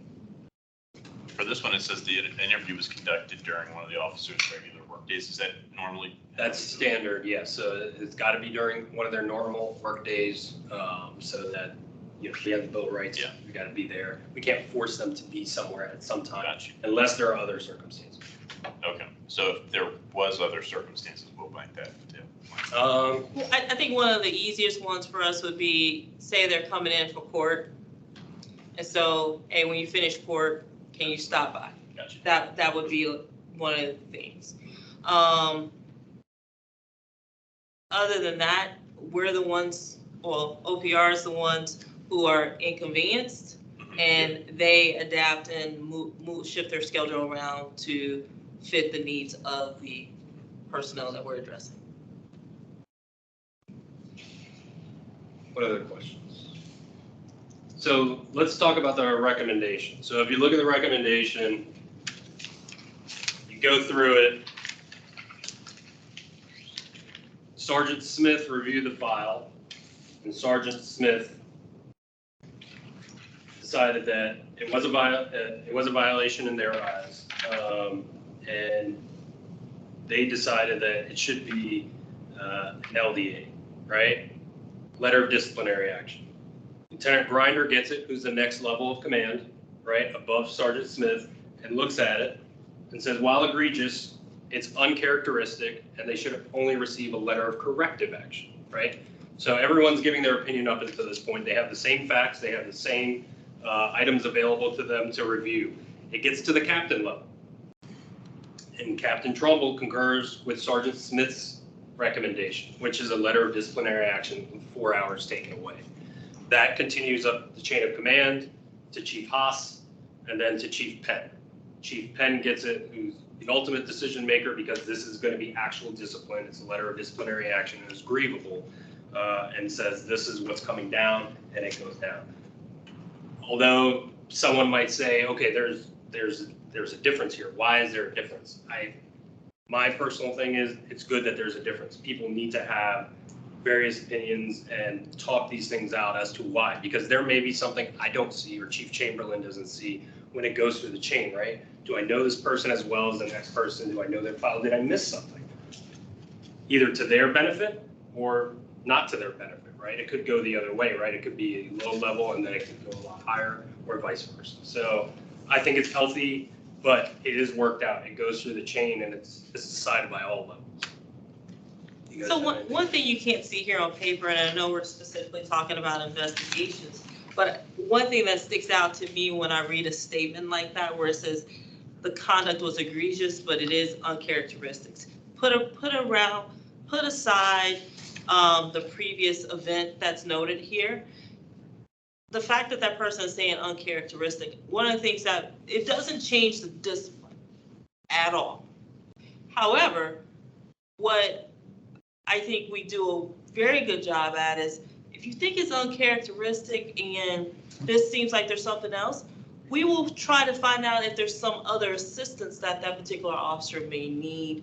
So what you don't see here may not always be the additional piece of what may be going on. Maybe they need a change of venue. Maybe working midnights is not the place for them because they need day work hours. Whatever additional stresses, that's information that you won't see in here because that's not going to mitigate the difference of that discipline. But as a matter of our wellness piece, like I said, we're coming back full circle, and officer wellness, that's some of the things that we consider in the midst of this that we may engage that person on. Not for every case, but that is something that you may not see here as well. And that's something you won't see because that's not a part of their, that's absolutely personal for them too. That's part of the trust conversation because, you know, if somebody, if OPR is dealing with something and there's concern that the officer might be struggling with something else, they'll refer it to wellness. So, and then the wellness team will talk about resources, meet with the person, hook them up with whatever works, but the information doesn't flow back. That's just as important that, you know, OPR doesn't blab people's business, but when wellness engaged to make sure that they have everything they need for the overall for wellness, whatever different wellness topic we're talking about, it doesn't come back and forth. There's very, very limited circumstances where that information, that trust gets breached. It hasn't happened yet since we've had wellness, so I hope it never does. Everything's examined. I mean, there could be stressors at home, right? There could be stressors on job, like Chief Chamberlain said, shift-wise. Maybe who you're working with, maybe the amount of hours you're working because of whatever reason. So all those things are examined if we believe something else or someone makes that recommendation that, hey, something's not going on here. And again, and I've said this multiple times, it speaks to going through the chain of command because those supervisors at the shift level will know more about that officer. And if something is uncharacteristic, they would be the first to know, right? Unless you have direct interaction with that officer for a long period of time. Can I ask you, oh, go ahead. This is off topic though. Oh, okay, I'll just be quick then, because I think it is related to this, not even necessarily this specific one, but just for clarification around the procedure for my benefit and the COP's benefit. Do you determine what the allegations are that you're going to investigate at the investigative plan initially?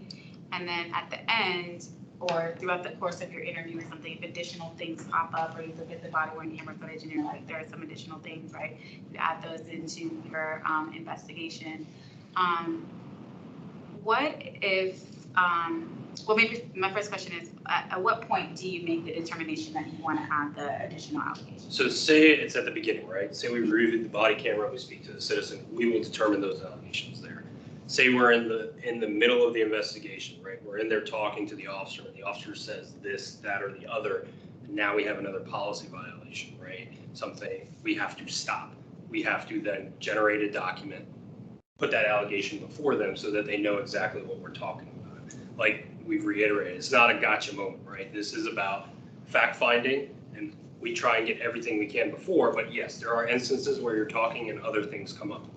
It could also be that wellness piece, right? we then have to branch off a little bit and do something else. But yeah, we would have to stop, come up with that allegation, and then we will pause and discuss it, because obviously when we're doing these interviews, there's multiple people involved outside of the office, right? From OPR, there's at least 2 or 3 people. So it's not like, okay, here's your piece of paper. All right, so blah, blah, blah, blah, blah, blah. It's kind of like, okay, what else do I need to think about now, right? Let's take a couple minutes, let's hash this out, and then we go from there. And we are very upfront. And like he said a couple times, we're letting them know what we're thinking, or, what our thought process is. That is very clear. And I'm sorry, I missed out when I explained employee rights and responsibilities. They also get a notice of those allegations up front. So it's the notice of allegations, the employee rights and responsibility, and the confidentiality order. So every allegation, if that allegation was not presented to them in the midst of that, and you can't just throw in some extra ones later on as you're typing because you missed. No, that's not how that goes. So you would either need to do an additional interview and present those additional allegations, or it's a determine if that it's going to be sufficient enough to include it. Yeah, I brought that up because sometimes I've seen in investigations where, at the end where you concur on the allegation and or the discipline, the process is a little bit different in New Orleans in the sense that discipline wasn't really waited on until afterwards. But in the investigative report, for example, the investigating officer would lay out maybe the findings on the particular allegations, and then the leadership team or the higher ranking officers that would then review it would concur, and sometimes they may disagree with whether or not to sustain an allegation, or say, we actually disagree with this, we think it should have been investigated as X. And so then that would trigger like a supplemental investigation. Well, it wouldn't be a supplemental investigation. We would just need to bring that person back in and present it again. Present the allegation again. Right. Yeah. I'm sorry, go ahead. Go ahead. Well, when you were, I was trying to get a sense of like how the process happens here, because it sounds like if there is this constant communication throughout the process, I'm not sure necessarily, it sounds like the investigative plan and the conversations throughout would probably involve some of the people that end up signing off on it. So then it wouldn't be, or it would not. Generally, no, because we want them to not be biased in when they review those documentations, unless we're finding that something's just like really over the top egregious that may lead to us needing to put them off work for some purpose. And then it would be because we don't want to taint their thought process in their review. No, that's fair. I mean, just like if there isn't an additional allegation, you should still go through the same process. Basically what I was trying to get in terms of clarity on was whether there could be an instance where you go as deputy chief to sign off on an investigation. You say, hey, I don't agree with this finding, or hey, I think it should have been this allegation and not this allegation. Mm-hmm. I would push it all the way back down. Okay. So that's where you would make your first, kind of recommendation, and then it would go back through the same process. Correct. Okay. So my question was just, can you describe as an overview that this is an administrative investigation, and the difference between that and an administrative review and the use of force review, and then Mummy and the COB's role in all those? I mean, that's sort of the whole thing, but I mean, right. This is sort of the bread and butter administrative investigation, right? So I'm just not sure what the administrative review is. Yeah, so the review in itself is us reviewing to see if their actions were within policy, because we know that this incident occurred. This is not a what if did it occur. We know that it occurred. So we're determining or not whether the use of force or the force that was used was within policy. So our use of force policy is presented. This is also goes along line with vehicle pursuit. Something that you guys learned about this past week is that you have to have certain reasons to pursue. Let's make sure that we're being mindful and observing due regards for safety in the midst of said pursuit. So while one of the things that we talked about is that, well, it doesn't say, oh, you can't do 20 miles over the speed limit in the midst of the pursuit with emergency equipment activated. However, is the question for us is, was that a good concept in the midst of considering safety, because you have tons of pedestrians around and it's, you know, in the middle of a school zone. And So do they get interwoven, like if there's a complaint involving a chase, you know, one of the issues to investigate would be that policy. So, I mean, I'm not sure I understand the difference. Okay, so let me try it this way. So say you're reviewing a use of force. And in the midst of the use of force review, you're just making sure that all the actions of the officers involved in that use of force fall within policy for those actions. So every use of force is being reviewed. And so if there's, I get that, if there's no public complaint, you would do it anyway. Yeah, we're doing If there it. is a public complaint, how does that, I mean, is it just part of the investigation? Right, so at that point, Okay. say one of the complainants would say, well, they put this person in a chokehold. However, we're now reviewing this use of force as an excessive force investigation, which would be handled by OPR as well. And because it's excessive force, the question is, did they in fact do a chokehold, period, right? That's really what we're seeing. So now we have a use of excessive use of force violation.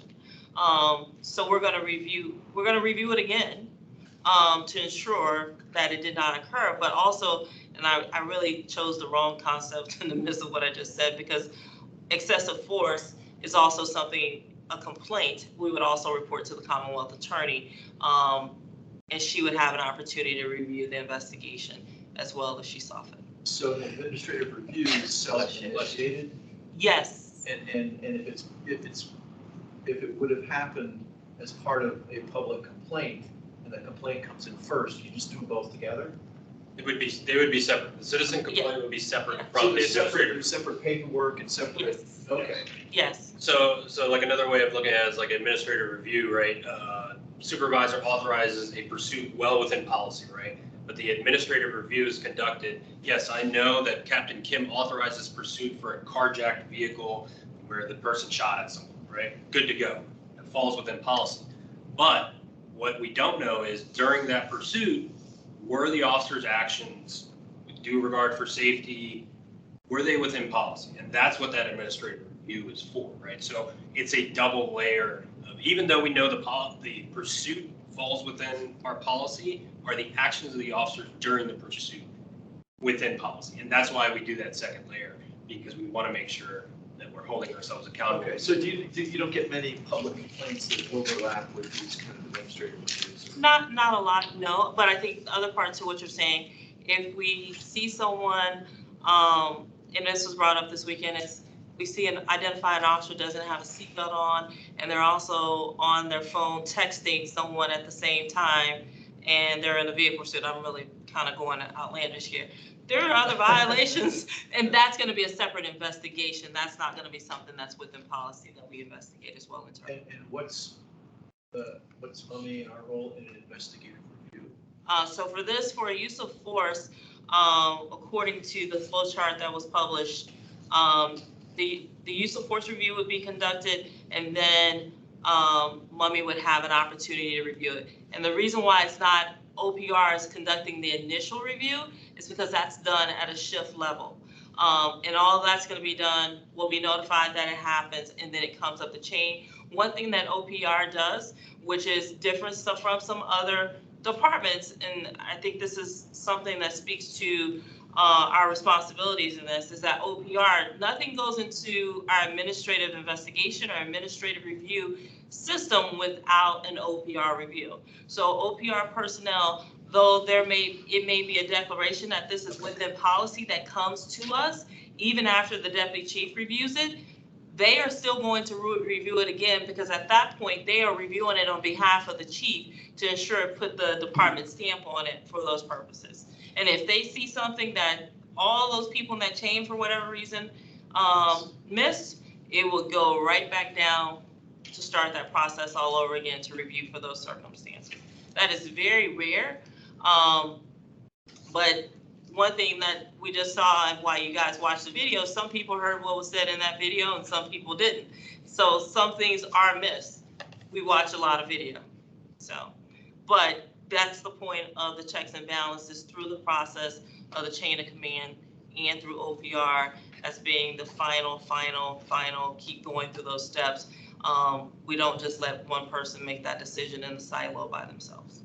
And then finally, so I'm sorry, if there's the last one is if there's death or serious bodily injury. So that goes, first has to be possibly go to the Commonwealth Attorney or CERT first. CERT first, yes. Right. They will be conducting that investigation as a criminal investigation. And then secondly, FRISA or our Commonwealth Attorney at that time will be conducting their investigation and review of the finalized CERT process. And then once all those different things are closed out, then there's administrative review. That administrative review in that sense, because ultimately that those actions are a use of force. And so those are the policies initially for sure that we're evaluating administratively to make sure are in line or within policy. And if there's some clear need to take administrative action up front, then you can do that. Oh, absolutely. And that review can also lead to training, identifying training deficiencies or anything of that nature too. And those are addressed as well.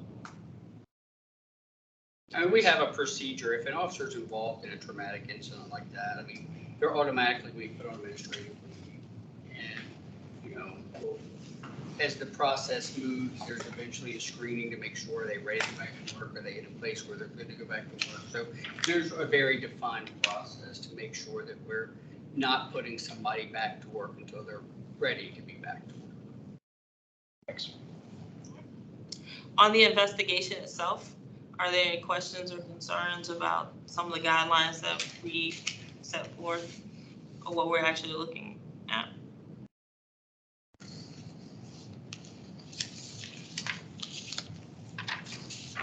Anything? Albert? I don't have Any questions about this whatsoever? All right, well, that's going to conclude for us. Right on the money. Yeah. All right. I Thank have you. to say, Thank I'm like so beyond all the information that you guys have organized for us and mobilized in such a logical fashion and like very thorough and easy to follow. Like my notes sing back, everything you guys said, that you guys always ended exactly on time. I noticed it every single time. And I was like, if I could get the people in my industry to be this good at getting done with presentations when they're supposed to be, whew, everyone would be happier. So we really appreciate Just it. want to take a quick moment. I mean, this concludes 57 hours of training. And that is significant.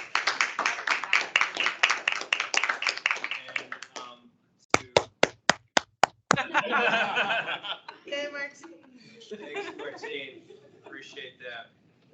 So I want to highlight a little bit more from what Julie just said. I think that when we were going through the plan of getting us to a readiness, and by doing that, this opportunity to work on, to go through a fairly aggressive training curriculum for volunteers in a short amount of time, because we know that at any moment we need to be ready, and we expect to be ready. We're excited for that opportunity to be a part of the community and help the police department. And what I really appreciated is that this logical, thoughtful process, it would have been very hard to have to have gone through Saturday without all of the other context and background that the police department has been willing to share and go through with us to include today. It really does put more of the story of how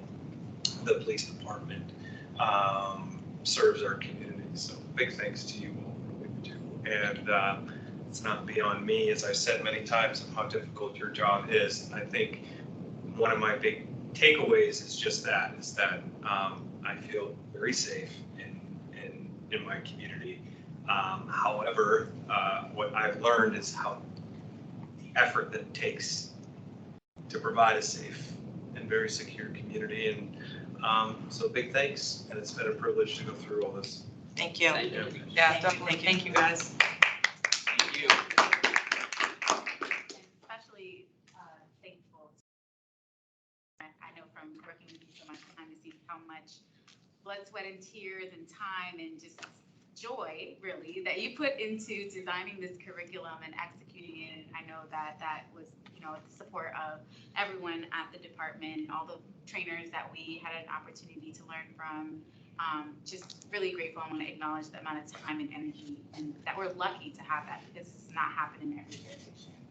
I will say our staff, when I went to each one of them and asked them to participate, their excitement, because we are a department that absolutely loves training, receiving and sending out both ways. So they are very excited. They were very excited to work, and I think they enjoyed, especially Saturday. Just to let you guys know, I think we enjoyed Saturday just as much as you guys did. So that's the reason why that went to the last second too, Julie. So sorry, I gave you, I think, 10 minutes back of your life, but that's about it. We really appreciate it. And we've got a little portion after this, but we'll let you guys get about the rest of your evening. Thank you all so much. Thank you guys. Thank you. Good seeing everyone again. Yes. Take care. Yeah, thanks. See you soon. We appreciate it. Absolutely. Our pleasure. Hopefully. Yeah. Depends on the side. Don't forget your phone. For sure, for sure. I'm also working on it.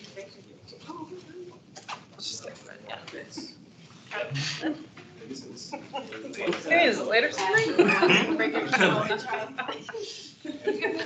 Don't forget your phone. Oh, thank you so much.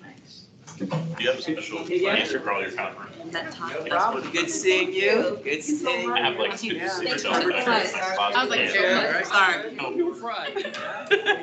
Dear, I mean, Thank you, Thank dear. you so much. You know what, I went back to the base to provide them, and she didn't have it. Yeah. She said she. It's hard to mitigate. I mean, if you have bigger people, don't really tell your coverage, you know. Good, 'cause I got. Converse are kind of I see. longer too. yeah, they're definitely, some of You're a the tall tall dude, yeah.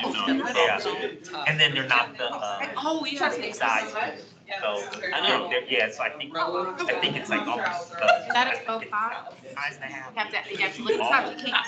Then what my actual size? Thank you. These are. Thanks for everything. But I'm- Thanks very much. This was I great. don't know. Hey, Chief. Appreciate it. Thank you, sir.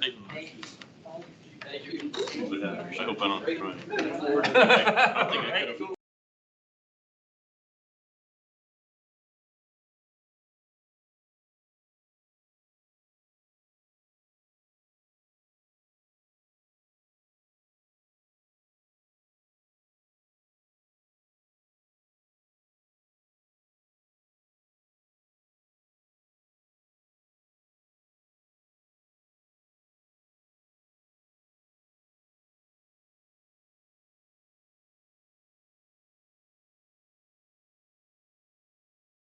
Thank you. Thanks, Chief. Thank you.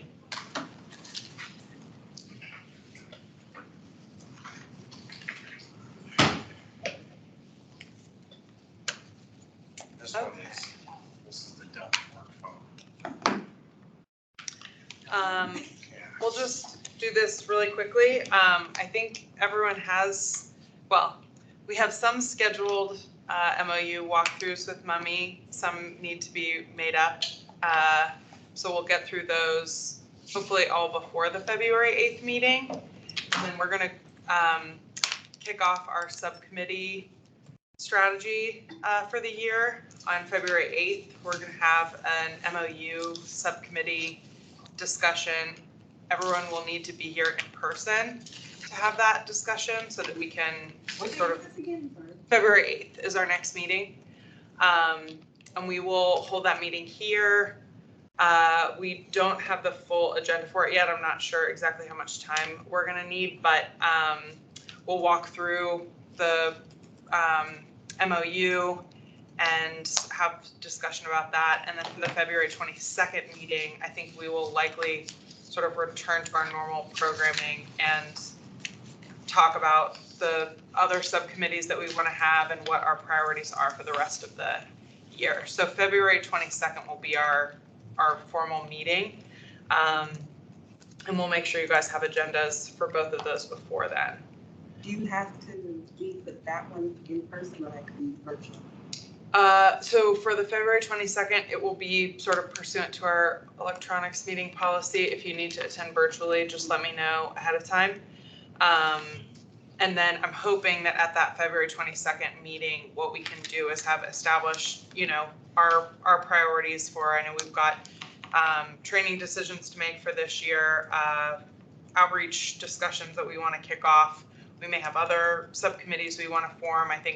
I'm not sure exactly whether or not we're going to want like a reporting subcommittee or if that will just be something that we work on jointly. But that's what we can discuss on the 22nd, and then everyone will have a calendar for which ones are, our official meetings and are going to be subject to our electronic meeting attendance policy, and which ones we can have be flexible. I did, Mummy, review the supplemental guidance, and the guidance for subcommittees is to attend as much as you can. So it's sort of separate from the other attendance, which is what we were hoping for, that we can get together in substantive groups, but not have it be so exhaustive on everyone's time.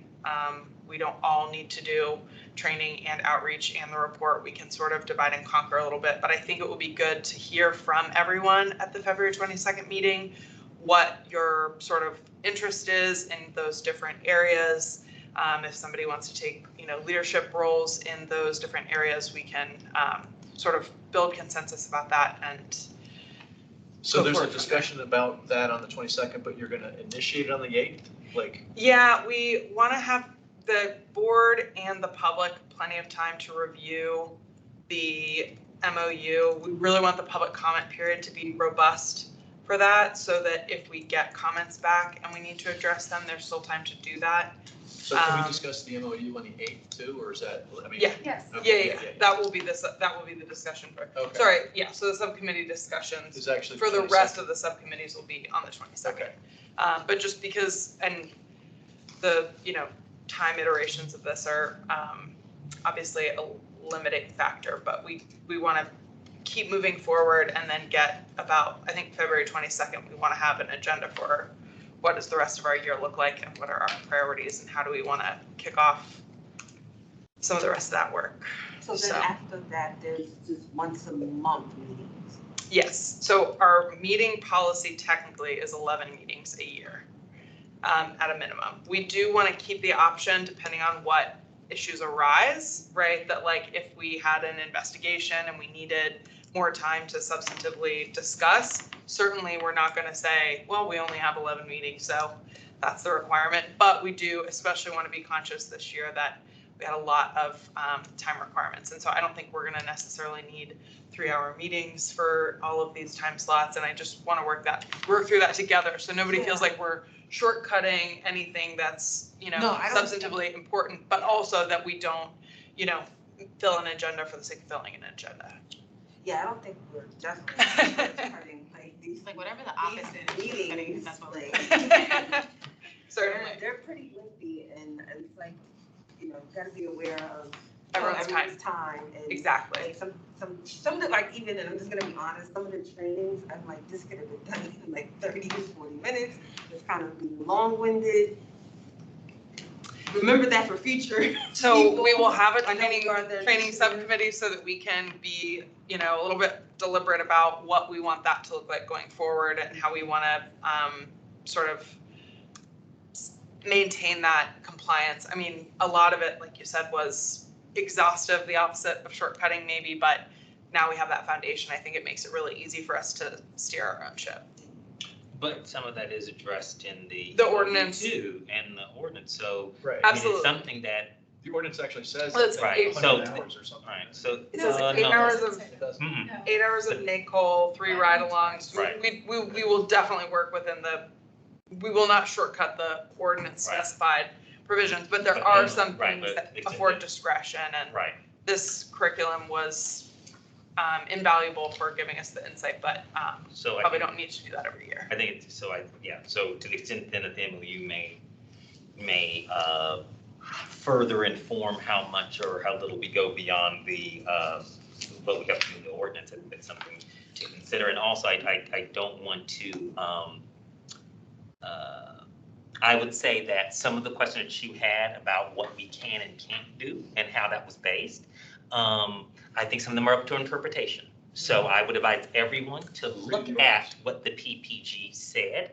Yeah. Explicitly what was there, and understand that there was room for interpretation in that. And maybe we can't just take everything, that was said as coming down from Sinai. That there are other views there. And the other thing that I would, in addition to the PPG, well, actually, I'll just end right there because I just had one say something. But I would just recommend that you look at that PPG and that guidance there, because I think that it's informative of how we may want to look at what we can do in the MOU, and part of it may be what we want to do now and what we can grow into. But then that's a conversation we can have at another time. Yeah, so we should definitely raise all that and discuss it, no later than February 8th, but you think you're going to put off until March the goal of, because if we tried to do all that and the county's board is going to meet on the 18th of February, that's way too short. That's like Is some the time. MOU, I'm glad you brought that up because I wanted to talk about that. Is the MOU necessary for us to get to review this? Yes. Yeah. Yeah, it says it in the ordinance. So then we look towards March. The thing is, I mean, Better, or sorry. the way I've always thought about this is not a That's how I sprint, it's a marathon. Yeah. And although we don't want to spend months deliberating over every word of the MOU, we also don't want to rush through an MOU that we don't all feel pretty good about. So, yeah, I mean, we all want to get ready to this resolution, but if we have to take another month, do it in March as opposed to February, I think that's a fair trade-off. Then I think that there may be some leeway within the ordinance that there are some parts of what we do that we can move forward in that may not necessarily be us as a COB. So to the extent that there may be opportunities for Mumi to begin her work, it depends on interpretation of what that ordinance there, but there may be some moves there so that it's not that everything is held up till to the MOU. But again, that's up to the board to decide how they want to look at that and then give me their opinions beyond that. We will aggregate everyone's sort of preliminary inputs to the MOU and then sort of, so we can have an organized discussion on the 8th. Mami, did you want to, I was in that, certainly. Yeah, sorry, I probably should have started the discussion to kind of just frame what the scenario is, and hopefully that will help kind of like organize all of the comments. So the initial goal was to try to get this before the county board at their February 18th meeting. If you recall, last time we kind of just took a brief synopsis of what that looks like in terms of internal deadlines to get there. As you can tell from some of the questions that we posed tonight in the discussion, there and also the MOU draft that I shared with you all, I tried to flag some of the things that I think still need a lot of substantive discussion. And so in order to have those discussions internally, as well as with the other signatories to the MOU, and then also to invite meaningful public comment, I think that gets us beyond the February 18th date if we're being realistic. So I'm looking at the the March 18th date, which has very similar kind of deadlines, but the ones that, to kind of give you an idea of why we're looking at February 8th as a subcommittee meeting, that is, so to backtrack a little bit, we're doing the internal debriefs, right, in groups of 2 to give people an opportunity to give like specific feedback or ask specific questions. And then I'm going to compile all of that into the document that I shared with you all so you can all see who's made what comment, who has what questions and concerns, and we can use that as a framework for our collective collaborative dialogue. It's still important for us to all come together at the table and discuss all of these, any questions, concerns. So we have the advantage of like having shared understanding. And then from there, Julie and Gary will have the opportunity, one or the other or both, if they wanted to sit at the table at the discussions with the other stakeholders to try to get through some of these conversations around internal investigations and what role we have in the disciplinary process and how some of these things are going to work. And Charles, you hit the nail on the head earlier. Like there are some things when you're thinking about an MOU that you want to leave a little bit of flexibility so that we can determine how we should handle recurring training or annual requirements or whatever the case may be, or when they have to happen, because as you know, we talked about earlier, you might have different time periods where someone is, their term expires. I mean, we have a new COB member, or maybe someone resigns and we have a new COB member. And if we have too rigid of a structure, then we run into structural issues. But there are other things that we need to have really finely, spelled out, because in the ordinance, we have ideas about what we want the oversight model to look. We have kind of directives, right? The MOU is designed to really spell out what those directives should look like, who should do what, how they should actually work into practice. But there is some differences in terms of what things should be spelled out, what things should not. So just keep that in mind as you're reviewing the MOU. And then, if you all have specific questions that we can answer in our internal debriefs, I'll be happy to answer those and flag them for more discussion and make the suggested edits in the document. And then I'll open it up after I've done the internal discussions for folks to go back in and just say hey, I thought about this further, or hey, I want to add this language, or maybe I didn't fully capture whatever your comment was, if you want to elaborate on it. And then, as I said, we can use that for our internal discussion. So that would happen on the 8th. After having that internal discussion, or while we're having those internal discussions and afterwards, is when we should be meeting with the internal stakeholders to collaboratively try to figure out an answer to some of the larger things that we're not fully aligned on yet. And then at that point, we want to open it up to the public. So hopefully somewhere in mid-February.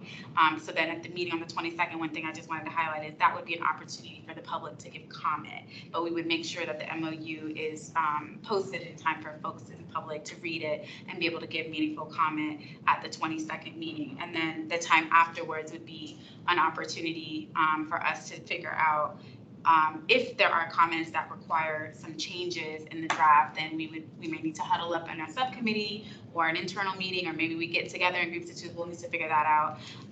But just wanting to make sure that there's a little bit of time there to make any adjustments as needed.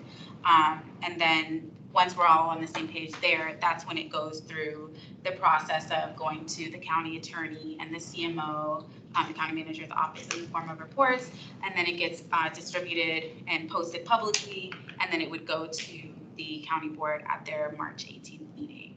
And then in terms of the readiness resolution, it is, as you all said, required for the readiness resolution. It does not necessarily mean that if there are investigations that come to ACPD in the meantime, that I couldn't, have those reports, be involved in the investigation, write a report, and then you all would have an opportunity to, opine on them and either agree or disagree. Once the readiness resolution is passed, you could still be doing your community engagement. 30 days, it sounds like a lot, but it will really fly by. But I also don't want to imply that I take it lightly at all, that you guys have done so much to get to this point, and it's we're right there at the finish line, but we do want to make sure we do it right. And especially with the MOU, with some of these larger topics that there is a lot of discussion to be had around.